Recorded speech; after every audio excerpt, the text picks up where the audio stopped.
شلون أحجز على البطاقة الموحدة؟ تروح على جوجل تكتب حجز بطاقة وطنية، يطلع لك الموقع أول شي مال ديار الشؤون. هنا شوف الأوقات، فوق عندك الأوقات، كل دارة إلى وقتها وتختار أنت الوقت. احتمال يتغير الجدول، احتمال لا، بس حاليا هذا الثابت. تقرأ التعليمات هاي مال أوقات الحجز إذا حاب تعرف. تروح على الحجز، تنتظر على ما يحمل الموقع شوية، بتلاقي اللون.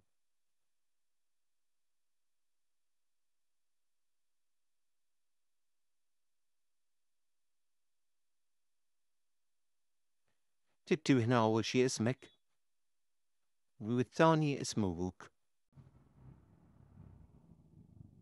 الاسم الجد هنا.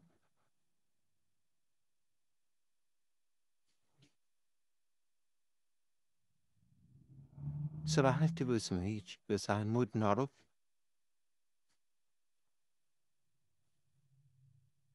رقم تليفونك، تختار اسم الدار الأحوال هي الخاصة بك اللي مكتوبة بالجنسية فوق، وهنا تختار كم نفر، ومن ضمنهم صاحب يعني مقدم الطلب، يعني رب الأسرة همين مثلا.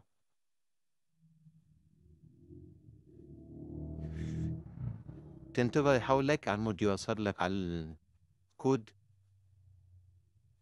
هنا رمز التحقق، تكتب هذا الجوال شلون ما مكتوب وتنتظر تجيك رسالة بها رمز.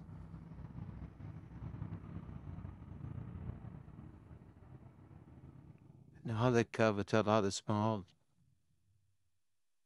هسه انتظر.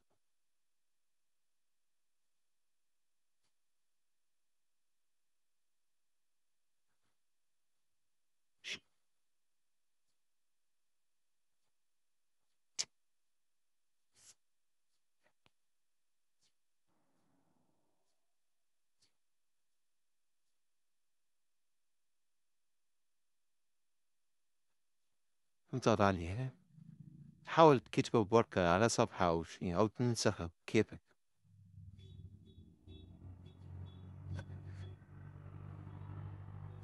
27، لو 72 915. تمام.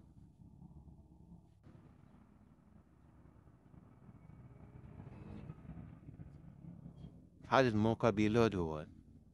هنا نضغط لك مال الحجز على الخضراء.